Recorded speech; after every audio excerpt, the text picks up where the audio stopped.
ये गूगल में बता रहा है कि ये स्कैनर है, लेकिन इसका डिटेल नहीं बता रहा है कि ये आखिर किस चीज का स्कैनर है। आपको मैं बता रहा हूँ, ये हड़बड़ी में गड़बड़ी हुई है।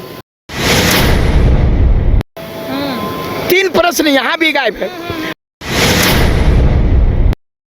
और यहाँ पर आप बी सीरीज में देखिए, यहाँ पर क्या लिख रहे हैं, 4D लिख रहे हैं। कैसे कंप्यूटर चेक करेगा? ये पगला रहेगा तब ना कंप्यूटर चेक करेगा जी। रद्द कर दो। दिखाने के लिए वह परीक्षा वह लिया जा रहा है, किसको पास करना है तय हो चुका है। पहले रद्द फिर फैसला। एक नया अपडेट आया है। एक बार फिर से झारखंड के अभ्यर्थी आरोप लगा रहे। देखिए मेरे हाथ में जो बुकलेट है, दोनों में बी लिखा हुआ है, दोनों में क्वेश्चन जो है सेम होना चाहिए। लेकिन जब अगर हम लोग एक बार आप इसको ओपन करके दिखाइए कि देखिए जब हम लोग इसको देखेंगे, इसका जो पहला सवाल है, इसका पहला सवाल है और दूसरे वाले का पहला सवाल देखिएगा तो दोनों में अंतर है, दोनों बिल्कुल अलग है। बुकलेट सेम, ग्रेड सेम यानी कि बी, दोनों का बुकलेट का नंबर सेम, लेकिन क्वेश्चन जो अंदर है वो पूरा अलग है। यानी कि आप देख सकते हैं कि कल जो हमने आपको दिखाया था उसमें क्या था कि 22 क्वेश्चन जो है रिपीट थे, और अब एक नया अपडेट यही आया है कि दोनों बुकलेट का जो नंबर है, या फिर कह सकते हैं कि जो ए और बी दिया जाता है, जो स्टूडेंट्स के बीच में डिस्ट्रीब्यूट किया जाता है, अब दोनों बुकलेट का नंबर है बी, और ऐसे में अंदर अगर हम लोग क्वेश्चन देखेंगे तो दोनों में अलग क्वेश्चन है। अमूमन ऐसा देखने को मिलता है कि जब जो स्टूडेंट के पास अगर सेम यानी कि बी आया तो दोनों में क्वेश्चंस जो है 1 से लेकर जो 100 तक क्वेश्चंस अगर मान लीजिए तो सेम रहते हैं, लेकिन यहाँ पर बिल्कुल अलग है। तो नया अपडेट जो है वो सामने आ रहा है। अभ्यर्थी भी आरोप कर रहे हैं। अब देखिए इनका ये भी कहना है कि क्वेश्चन भी कम है। आपको मैं बता देना चाहता हूँ, एक तो 24 रिपीट है और 24 रिपीट के बाद में ये जो 100 प्रश्न के है, यहाँ पर 100 प्रश्न, इसको आप गिन करके देख लीजिए, बोलिएगा तो हम गिन देंगे आपके सामने। इसमें 97 ही प्रश्न है, 3 प्रश्न यहाँ भी गायब है। आपको मैं बता रहा हूँ, ये हड़बड़ी में गड़बड़ी हुई है। जो आप देखे ना 3 तारीख तक फार्म भरवाए और तुरंत जो 17 तारीख परीक्षा। आपको क्या बता देता हूँ, जो सही चीज़ होती है, ये बी ग्रुप है। ये बी ग्रुप में आप देखे होंगे यहाँ 4B लिखा है। आप कोई भी पेज लिखिएगा 4B लिखेगा। अगर यदि आप वह सी ग्रुप में रहते तो 4C लिखते, अगर यदि आप डी ग्रुप होते तो 4D लिखा होता। ये क्या किए कि क्वेश्चन छापने के दौरान इन्होंने गड़बड़ी किया, और यहाँ पर आप बी सीरीज में देखिए, यहाँ पर क्या लिख रहे हैं, 4D लिख रहे हैं। आप देख रहे हैं ना, ये 4D है, यानी ग्रुप बी है, और अंदर अगर हम लोग खोलेंगे तो 4D है, यानी ये पेज वह ग्रुप डी वाला यहाँ सटा दिया है। बात समझ रहे हैं ना? ये आप फिर यहाँ जाइए, ये चूंकि ये इंग्लिश है, इसका 4D है, आप फिर जाइएगा तो यहाँ बी मिलेगा। बात समझ रहे? आप फिर थोड़ा दूर जाइएगा तो थक गया, चूंकि ऐसे करके दिया था, आप ऐसे गया तो लास्ट क्वेश्चन में आप जाइए तो पुनः 4D मिलेगा। जो रिपीट क्वेश्चन हुआ है इसलिए रिपीट हुआ कि बी में क्वेश्चन पूछा गया था और डी में भी क्वेश्चन वही पूछा गया था, दोनों को मिक्स कर दिया। अब ये दोनों मिक्स कर दिया तो डी वाला भी क्वेश्चन यही आ गया, बी वाला भी वही क्वेश्चन वहाँ आ गया। क्वेश्चन रिपीट इसके कारण हुआ है। ये हड़बड़ी में गड़बड़ी है। करिश्मा जी आपको बता रहे हैं, इसमें ये भले लोग थेथरोलॉजी करेगा और ये लोग नहीं मानेगा, लेकिन आप इसी बताइए कि कौन कंप्यूटर इसको चेक करेगा? कैसे कंप्यूटर चेक करेगा? ये पगला रहेगा तब ना कंप्यूटर चेक करेगा जी। आप कंप्यूटर आप बताइए कि देखिए, आपको मैं बता रहा हूँ टेक्निकल चीज़ों को, कि अगर यदि मेरा आंसर शीट होगा, जो ओएमआर शीट जो है, मैंने बी को रंग दिया, उसका आपने इस बुक का वो आंसर सेट कर दिए होंगे। अब ये क्वेश्चन में सेम नहीं है तो आंसर सेम कैसे रहेगा? चेक कैसे होगा? चेक कैसे होगा? इस बात को समझने का जरूरत है। यहाँ ककरो बुद्धि है ये नहीं है। ये परीक्षा, अरे क्या बोलने जाइए तो ये लाठी लेके दे। अरे भैया आप तर्क से आओ ना भैया, तर्क से हम समझा रहे हैं आपको। मैंने दिखाया ना, आप जो है जो एक और भी, जैसे यहाँ पर देखिए 4B से शुरू हुआ, यानी ये भी 4B से शुरू हुआ, तो बीच में आपका डी कहाँ है? डी कहाँ से आ गया है? लास्ट में डी कहाँ से? जहाँ जहाँ रिपीट हुआ है वो डी ग्रुप का प्रश्न यही पूछा और बी ग्रुप में भी वही पूछा था। क्वेश्चन सेम रहता है, ए बी सी डी का क्वेश्चन सेम रहता है। बी और डी का क्वेश्चन अलग था, लेकिन दोनों को मिक्स कर दिया गया तो सवाल एकदम रिपीट हो नहीं गया। नहीं, क्वेश्चन एक ही रहता है। आपको मैं बता रहा हूँ, ये आपको मैं बता दे रहा हूँ। एक मैंने 100 प्रश्न जो पूछे जाएंगे, सो हो सकता है ए ग्रुप में 1 नंबर पर है तो बी ग्रुप में वो 20 नंबर पर रहेगा, सी ग्रुप में 30 नंबर पर रहेगा, डी ग्रुप में 100 नंबर पर रहेगा, ऐसे करके, लेकिन प्रश्न वही रहेगा।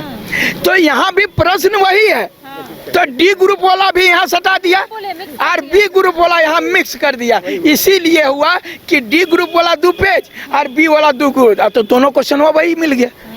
आप बताइए कि कैसे चेक होगा? अब सरकार ये कर सकती है, जेपीएससी के उपाय हम बता रहे हैं कि एगो उपाय हम बढ़िया अच्छा उपाय देते हैं। पहला तो उपाय है कि रद्द कर दो, और नहीं तो बी ग्रुप वाला 1 लाख लड़का है ओकरा सबको पास कर दो, परीक्षा ले लो, समझे ना। बी ग्रुप का फिर से जो है उसका पूरे को पास करना पड़ेगा। और बी ग्रुप का अगर ये तो मैंने अभी बी ग्रुप का निकाला, हो सकता है सी में भी ऐसा हुआ होगा, डी में भी। अगर यदि डी वाला बी में आ सकता है तो ये बी वाला भी डी में गया होगा कहीं। आप समझिए इस बात को, मेरी बातों को समझिए। जब डी वाला उछल के यहाँ आया तो यह तो उछल के गया होगा। ये हड़बड़ी में गड़बड़ी ये लोग बता रहे हैं कि सिर्फ ये दिखाने के लिए वह परीक्षा वह लिया जा रहा है, किसको पास करना है तय हो चुका है। अगर गेटिंग आप लोगों का कहना है हो गया है पहले। भैया यदि इतनी गड़बड़ी के बाद भी आप नहीं वह कैंसिल कर रहे हैं और आप रिजल्ट देने पर वह तैयार है, इसका मतलब है कि कहीं ना कहीं 6-5 है, दाल में काला है। ये दाल में काला नहीं कर पूरा दलिए काला है। आपको बता रहे जो इतना बड़ा प्रमाण दे रहा हूँ, ये चीज आप देख लीजिए, दोनों बी सेट है, ये मैंने नहीं बनाया है। ऊपर का आप देख लीजिए और इसका भी देख लीजिए, बारकोड आप दोनों का देख लीजिए। ये बारकोड पकड़ियो नहीं रहा, मैं बता रहा हूँ मैं कितना स्कैन करने का कोशिश किया। ये बार कोड है, यहाँ देख लीजिए, और यहाँ पर भी इनका बार कोड है। ये जो है QR कोड जो है, ये इसको हमने कितना बार कोशिश किया लेकिन नहीं।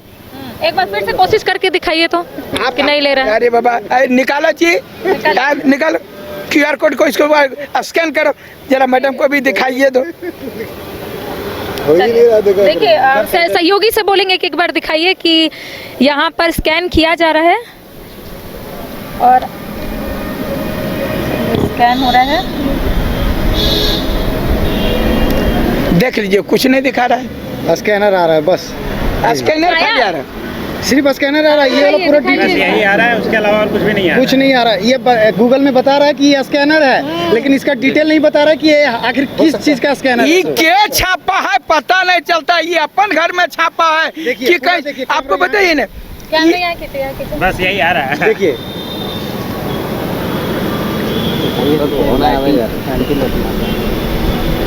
बस वहाँ पे QR कोड है और उसके अलावा कुछ नहीं है। QR कोड इसमें एक चीज और दिखाना चाहेंगे। देखिए QR का स्कैन भी हुआ है, लेकिन फिलहाल कुछ नहीं दिख रहा। नंबर 8 को आपको बताइए, ये लग रहा है ना कि अनपढ़ आदमी इसको सेट किया है। ये 8 नंबर है ना क्वेश्चन, तो 8 के बाद 9 होता है ना, बचुओं को पूछिएगा 9 बताएगा। ये देखिए फिर 8 बोल रहा है, क्वेश्चन नंबर आ गया।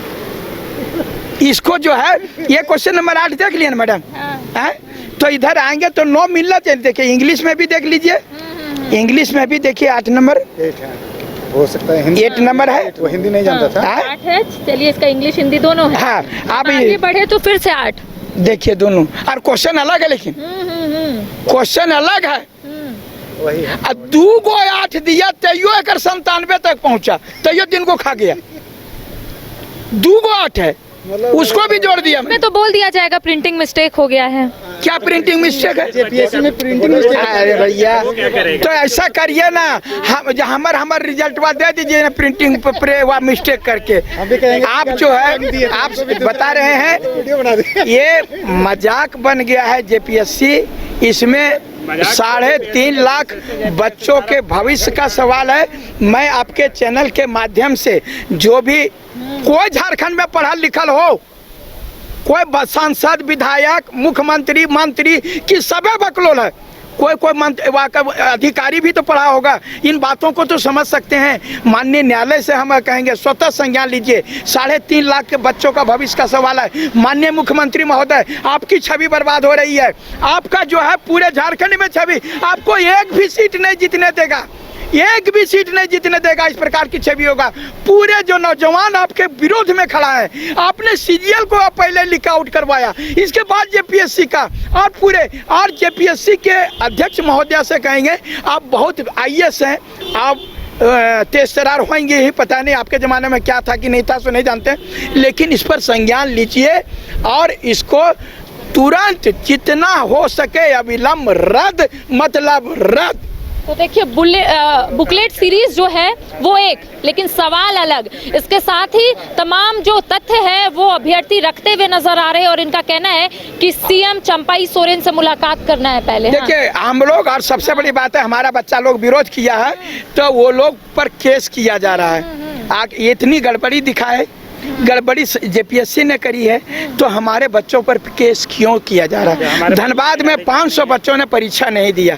धनबाद के बच्चे सारे गिरिडीह जिला से बिलोंग करते हैं, सारे लोगों ने परीक्षा नहीं दिया। कितने अभ्यर्थियों में एफआईआर दर्ज हुआ है टोटल? अरे बाबा अंथुआरी कर रहा है जहाँ पर, तो अब इतना गिनियो नहीं पा रहे। 500 वहाँ है, चतरा में 400 है, तो जामताड़ा में है, तो ये हम गिन नहीं पा रहे। ये बच्चों पर अगर आप गलत कर रहे हैं, हम परीक्षा नहीं देंगे, हमको अच्छा नहीं लगा, परीक्षा नहीं देंगे, तो आप ऐसा क्यों कर रहे हैं। आपसे यही हमारा है कि अविलंब रद्द करिए, हमारे बच्चा को जल्दी एफआईआर से दूर करिए।